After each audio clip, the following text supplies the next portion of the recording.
Welcome. You're listening to the Malcontent News Russia-Ukraine War podcast, the show that cuts through the fog of war and updates you about the ongoing conflict in Ukraine. With your host, Linnea Hubbard. Don't forget to like, comment, and subscribe on Apple Podcasts, Spotify, and Google Podcasts. I'm Linnea Hubbard, and today is Tuesday, May 2nd, 2023. It's been 3,352 days since Russia occupied Crimea on February 27, 2014, and 433 days since the large-scale invasion of Ukraine began. Today's podcast looks at what happened yesterday in the Russia-Ukraine war. The Malcontent News Russia-Ukraine War Report is compiled by our team from around the world. Today's report includes information from direct contacts in Ukraine and their proxies, Russian Ministry of Defense reports, the General Staff of the Armed Forces of Ukraine reports, operational commands north, south, and east of Ukraine, open source intelligence, our in-house team of analysts and geolocation experts, and pro-Ukrainian and pro-Russian mill bloggers and social media accounts with a track record of trying to be accurate. We have one mission: to report the truth, because the truth matters.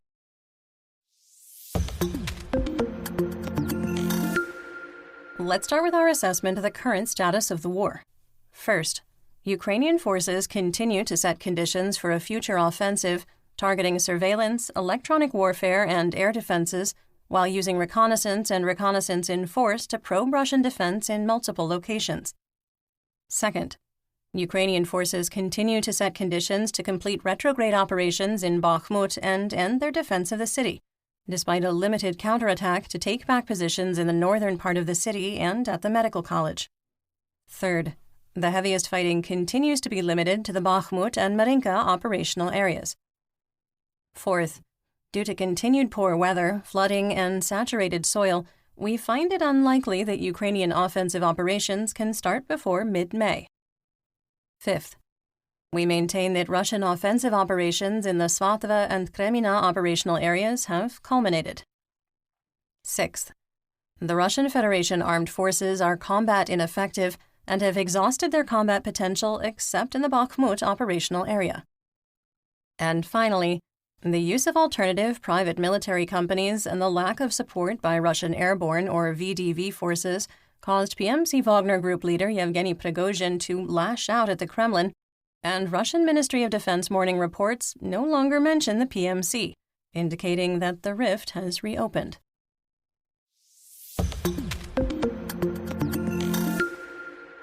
Let's get some regional updates, starting with Kharkiv. In the Dvorichna operational area, the Russian Ministry of Defense, or MOD, and the General Staff of the Armed Forces of Ukraine, or GSAFU, reported that Ukrainian positions in Liman Pirshi have been shelled for the fifth day in a row. The Russian MOD also reported that Ukrainian forces made probing attacks using reconnaissance and reconnaissance in force near Masyutivka and Sinkivka. In the Kupiansk operational area, the Russian MOD reported fighting between squad or platoon-sized units near Kislivka. Moving on to the Donbas region in Luhansk. After weeks of reduced activity, Russian forces launched several localized attacks on the Luhansk axis, while Ukrainian forces continued to probe Russian defenses. The front remains frozen, with only minor changes since early March. In the Svatova operational area, the GSAFU and Russian MOD reported positional fighting near Novoselivsk with no change in the situation. The Russian MOD reported that Ukrainian forces probed Russian defenses in the area of Raihorodka. In the Kremina operational area, Russian sources reported positional fighting east of Nevsky, while Russian mercenary mill blogger Rybar reported positional fighting west of Ploshanka. Multiple Russian sources reported their troops attempted to advance from the western edge of the Kremina forests in the direction of Yampolivka and Terny without success. Ukrainian sources reported continued positional fighting in the Serebryansky woods. In the Lysychansk operational area, Russian forces attempted to improve their positions east of Bilohorivka, the one in Luhansk, and were unsuccessful.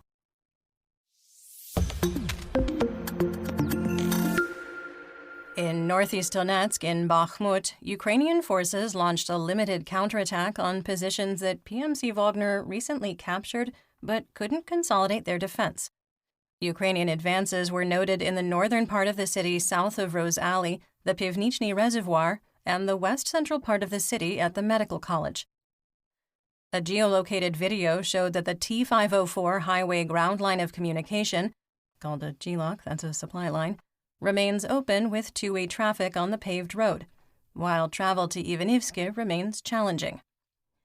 White House National Security spokesperson John Kirby told reporters that Russia's offensive on Bakhmut has, quote, stalled and failed. Some assessment: Russian forces will eventually capture Bakhmut, but the victory, as in Mariupol, Severodonetsk, and Lysychansk, will be Pyrrhic.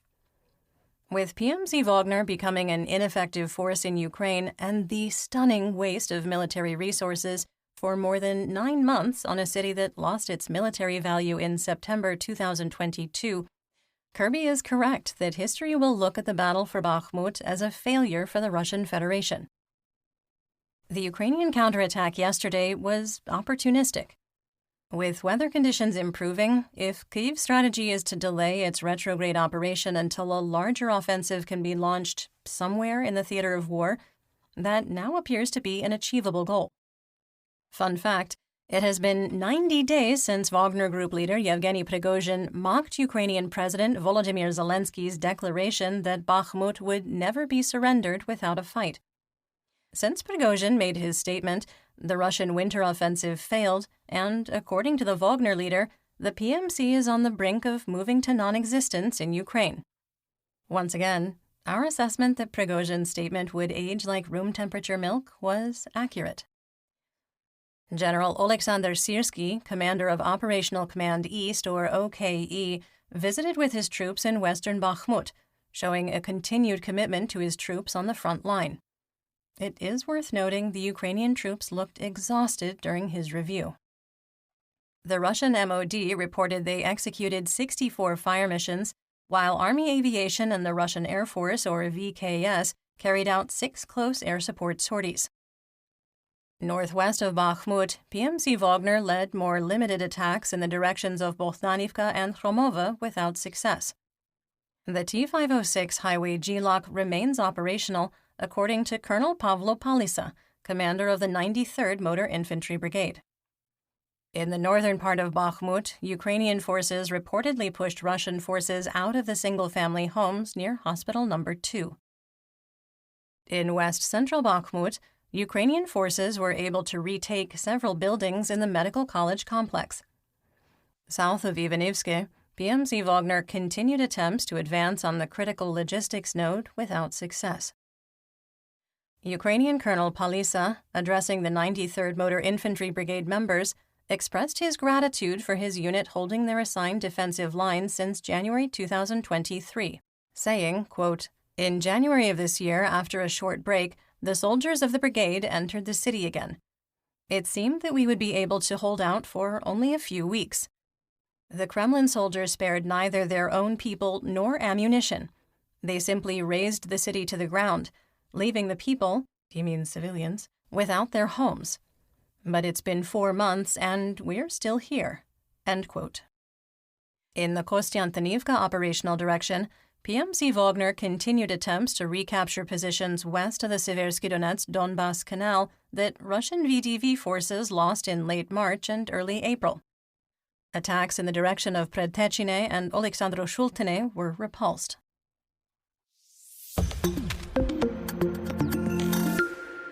In southwest Donetsk, rain with urban and stream flooding continued to impact the operational tempo.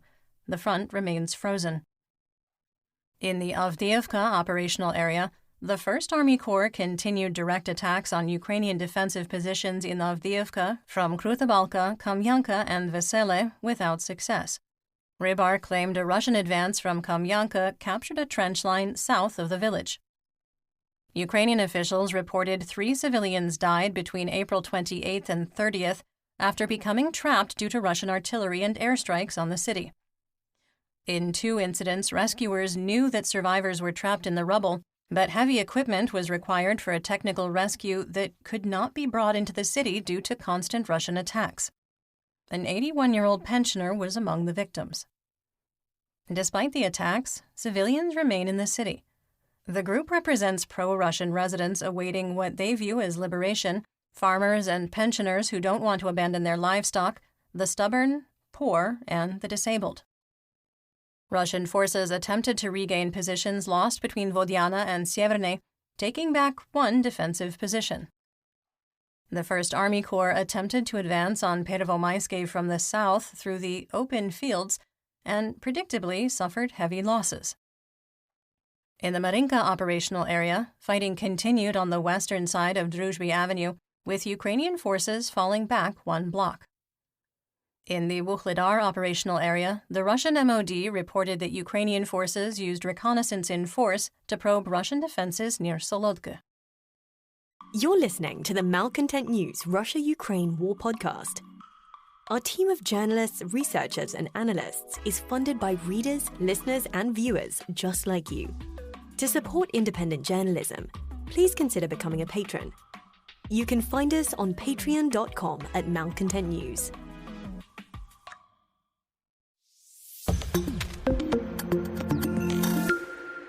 Moving on to Zaporizhzhia. On May 1st, a new video recording captured a HIMARS strike in Russian-occupied Tokmak. Local insurgents reported that details would be coming today.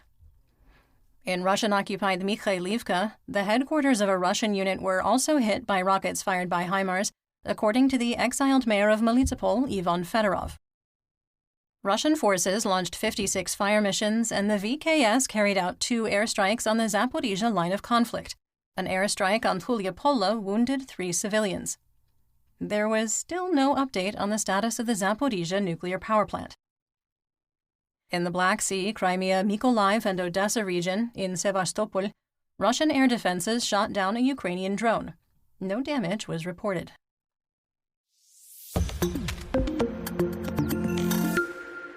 In western and central Ukraine, additional video evidence from Pavlohrad and geolocation work confirmed that Russian forces targeted an area storing 1,800 tons of expired solid rocket fuel awaiting disposal.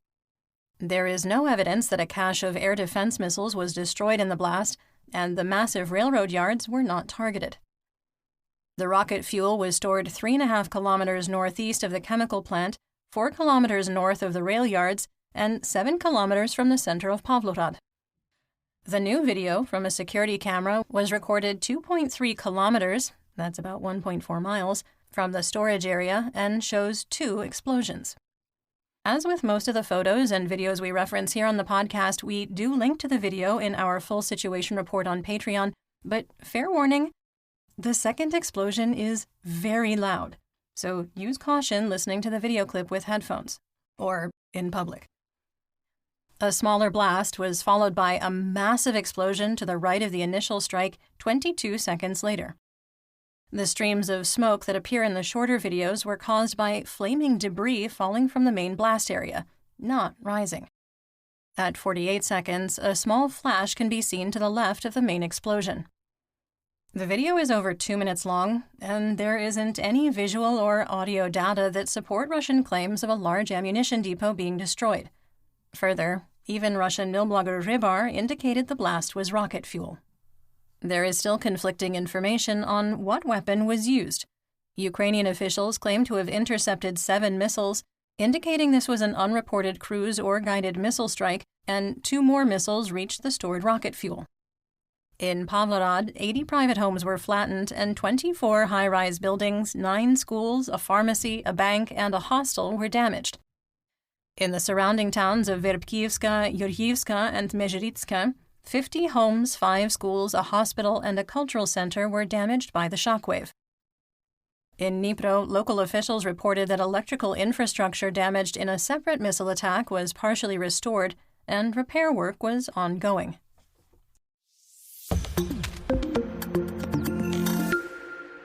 In north and northeastern Ukraine, in the town of Luzhnivka in Chernihiv, 2 Russian Fab 500 SE GLONASS-guided glide bombs struck a school.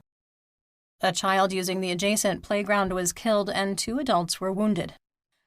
In Sumy, the hromadas of Bilopilia, Shalahin, Yunakivka, and Seredina Buda were hit by mortar and artillery rounds. No significant damage was reported, with Russian troops shelling 15 villages along the border. On the Russian front in Suzaninsky, Leningrad, saboteurs destroyed electrical infrastructure, collapsing utility towers. The power lines are a new installation, and local officials claim that power was not distributed.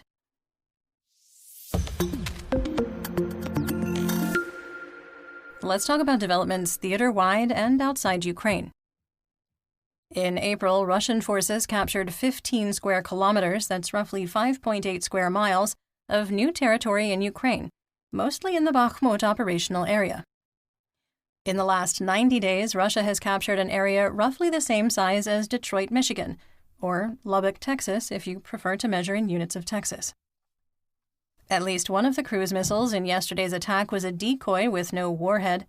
Further examination of the Kh-55 missile will need to be made to determine if this was a nuclear-capable version with a dummy warhead for ballast. President Zelensky submitted to the Verkhovna Rada, that's Ukraine's parliament, draft legislation extending martial law and mobilization in Ukraine for another 90 days. The current extension will expire on May 20th.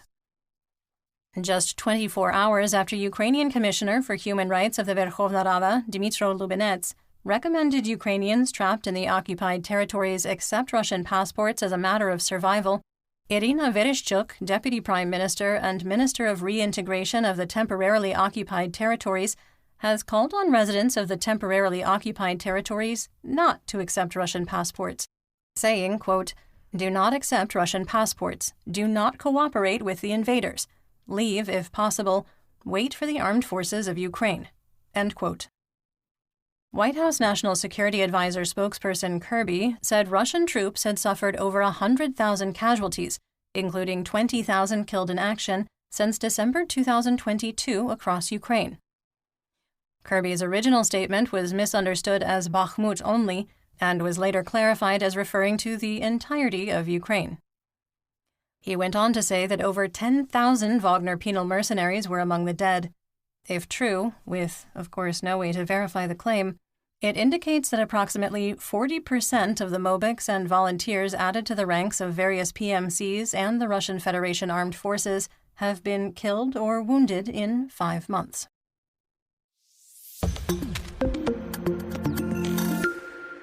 Speaking of The Walking Dead, let's talk about the Russian military, mobilization, and Mir.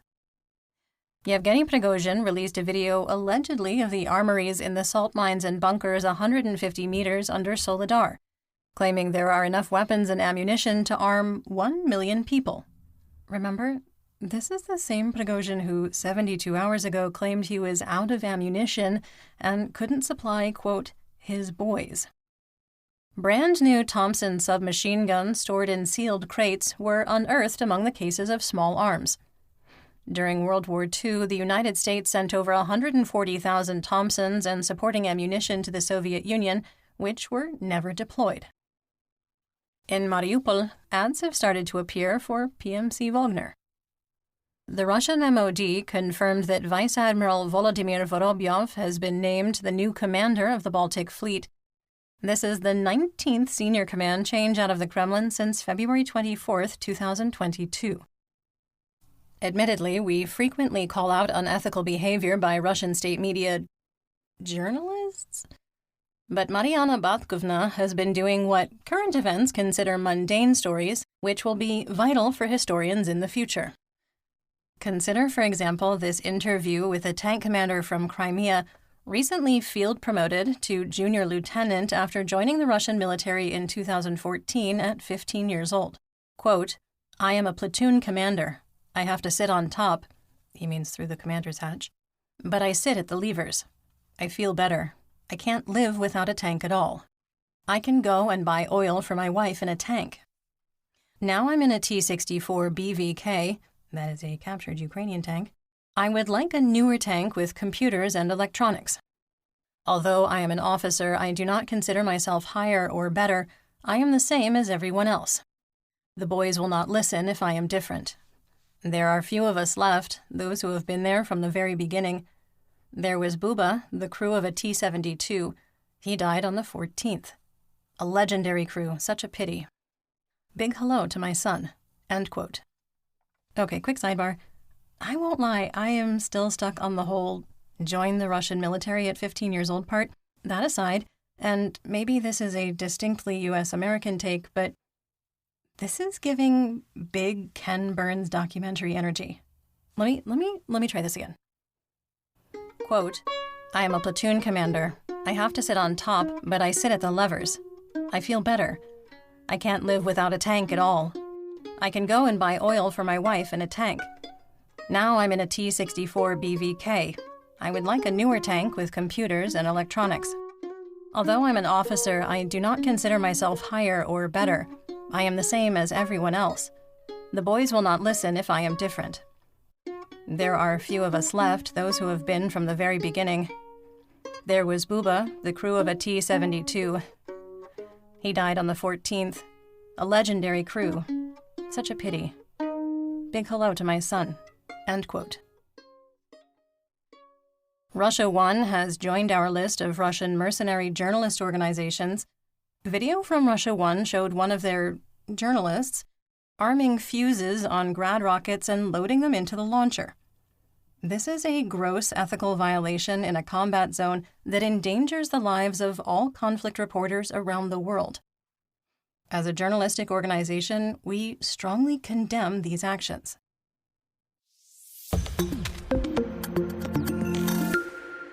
In geopolitical news, after Twitter deleted several posts by Russian Federation Security Council Deputy Secretary Dmitry Medvedev, he criticized Elon Musk, saying he was, quote, not up to the task, and the social media platform had, quote, caved in to the Ukrainians. In another tweet, Medvedev admitted that the Russians have been using Twitter, quote, to promote our propaganda goals, end quote.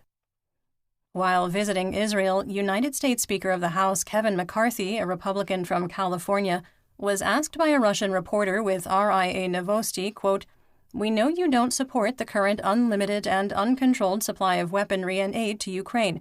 So can you comment? Is it possible if in the near future the U.S. policy regarding sent weaponry to Ukraine will change? End quote. McCarthy's reply was likely not well received by the Kremlin. He responded, quote, did he say I don't support aid to Ukraine? No. I vote for aid for Ukraine. I support aid for Ukraine. I do not support what your country has done to Ukraine. I do not support your killing of the children either. And I think from one standpoint you should pull out, and I don't think it is right. And we will continue to support because the rest of the world sees it just as it is. End quote. According to the Times, South Africa asked Russian President Vladimir Putin not to come to the BRICS summit in August because the Johannesburg government will be forced to arrest the Russian leader in compliance with the Rome Statute. Putin was told he could attend virtually through Microsoft Teams and Zoom. The United Nations General Assembly passed Resolution A77L65, entitled Cooperation between the UN and the Council of Europe.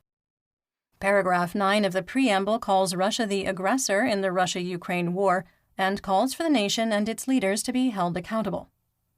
China, Brazil, and India voted in favor of the measure in a blow to Russian soft power, while South Africa abstained.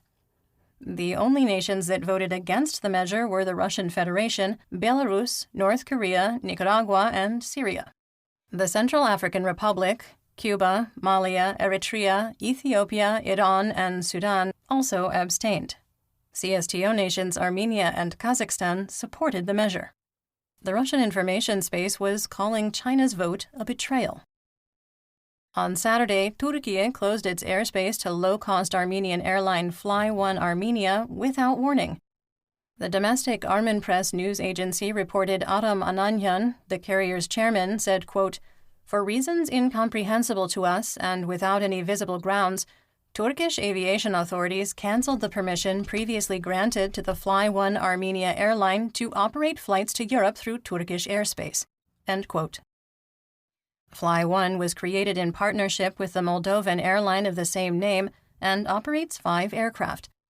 Passengers who were airborne when the airspace closure was announced were diverted to the Moldovan city of Chisinau. And that's what we know. Join me again tomorrow for more updates. Until then, stay safe, everyone. You've been listening to the Malcontent News Russia-Ukraine War podcast.